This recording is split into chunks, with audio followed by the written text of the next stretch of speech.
RRB JEE ALP exam എഴുതിയിട്ടുള്ള മുഴുവൻ ഉദ്യോഗാർത്ഥികളുടെയും ഏറ്റവും വലിയ കൺഫ്യൂഷൻ ആയിരുന്നു RRBയുടെ അടുത്ത റൗണ്ട് CBT2 എപ്പോൾ കണ്ടക്ട് ചെയ്യുന്നത്.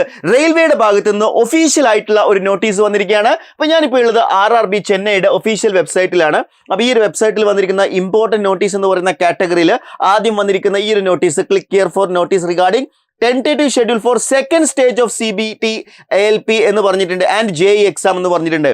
അതായത് സെക്കൻഡ് സ്റ്റേജ് CBTയുടെ ടെൻറ്റേറ്റീവ് ഷെഡ്യൂൾ എന്ത് ചെയ്തിട്ടുണ്ട്, റെയിൽവേ പബ്ലിഷ് ചെയ്തിട്ടുണ്ട് എന്നുള്ളതാണ് ഏറ്റവും ഇമ്പോർട്ടൻ്റ് ആയിട്ടുള്ള അപ്ഡേറ്റ്.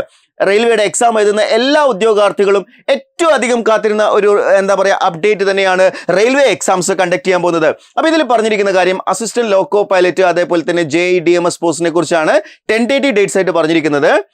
അസിസ്റ്റന്റ് ലോക്കോ പൈലറ്റിന്റെ കേസ് പറഞ്ഞിരിക്കുന്നതും അതേപോലെ തന്നെ JEE പോസ്റ്റ് പറഞ്ഞിരിക്കുന്നതും എക്സാം ഡേറ്റ് ആയിട്ട് പറഞ്ഞിരിക്കുന്നത് മാർച്ച് 19 മാർച്ച് 20 ആണ്. 2 ദിവസങ്ങളാണ് പറഞ്ഞിരിക്കുന്നത് കേട്ടോ.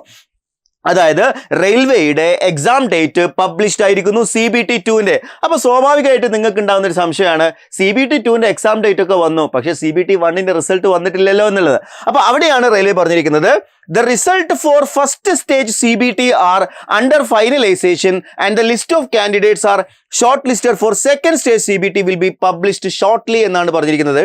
എന്തുകൊണ്ടാണ് റെയിൽവേ ഇത്രയധികം സമയം എടുക്കുന്നതെന്ന് ചോദിച്ചു കഴിഞ്ഞാൽ മറ്റ് എക്സാംസുകളിൽ നിന്ന് വ്യത്യസ്തമായിട്ട് ഇപ്പോൾ ഗേറ്റ് എക്സാം ഒക്കെ വന്നു കഴിഞ്ഞാൽ റിസൾട്ട് വളരെ പെട്ടെന്ന് പബ്ലിഷ് ചെയ്യാറുണ്ട്. അങ്ങനെ പല എക്സാംസും പെട്ടെന്ന് തന്നെ റിസൾട്ട് പബ്ലിഷ് ചെയ്യാറുണ്ട്. ഒരു പക്ഷേ ഇവിടെ നമ്പർ ഓഫ് കാൻഡിഡേറ്റ്സ് വളരെ കൂടുതലായതുകൊണ്ടായിരിക്കും. ഇപ്പം നിങ്ങൾക്കറിയാം JEE ആണെങ്കിലും CBT ആണെങ്കിലും ഇനി വരാനിരിക്കുന്ന NTPC ആണെങ്കിലും എല്ലാം ഒരുപാട് ആളുകൾ അറ്റൻഡ് ചെയ്യുന്ന എക്സാം ആയിരിക്കും. അതുകൊണ്ടായിരിക്കും ഒരു ഡിലേ സംഭവിച്ചത് എന്ന് നമുക്ക് പ്രതീക്ഷിക്കാം. എനിവേ ആ റിസൾട്ട് പെട്ടെന്ന് തന്നെ പബ്ലിഷ് ചെയ്യുന്നുള്ളതാണ്.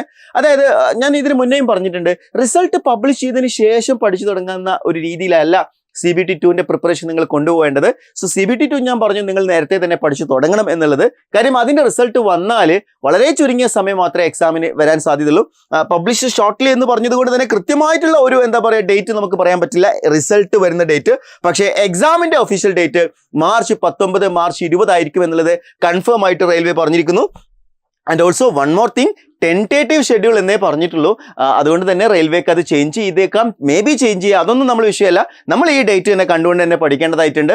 അതായത് നിങ്ങളുടെ ഫൈനൽ റിവിഷനിലേക്കും അതേപോലെ തന്നെ ഫൈനൽ ടച്ചപ്പിലേക്കും മാക്സിമം മോക്ക് ടെസ്റ്റുകളൊക്കെ അറ്റൻഡ് ചെയ്തുകൊണ്ട് നിങ്ങൾ എന്ത് ചെയ്യണം, ഈ ഒരു ട്രാക്ക് മെയിൻറ്റെയിൻ ചെയ്ത് പോകണം. അപ്പോൾ റെയിൽവേ എക്സാം എഴുതുന്ന മുഴുവൻ ഉദ്യോഗാർത്ഥികളിലേക്കും ഈ വീഡിയോ ഷെയർ ചെയ്ത് കൊടുക്കുക. അപ്പോൾ ഇതേപോലുള്ള ഇൻഫോർമേറ്റീവ് ആയിട്ടുള്ള വീഡിയോസുകൾ ലഭിക്കുന്നതിന് വേണ്ടി entry technical YouTube channel subscribe ചെയ്യുക. അതേപോലെ തന്നെ CBT2 നിങ്ങൾക്കൊരു സിസ്റ്റമാറ്റിക് ആയിട്ട് സ്റ്റഡി പ്ലാനോട് കൂടി പഠിക്കാൻ താല്പര്യമുണ്ടെങ്കിൽ താഴെ കൊടുത്തിരിക്കുന്ന ഗൂഗിൾ ഫോം ഫിൽ ചെയ്യുക.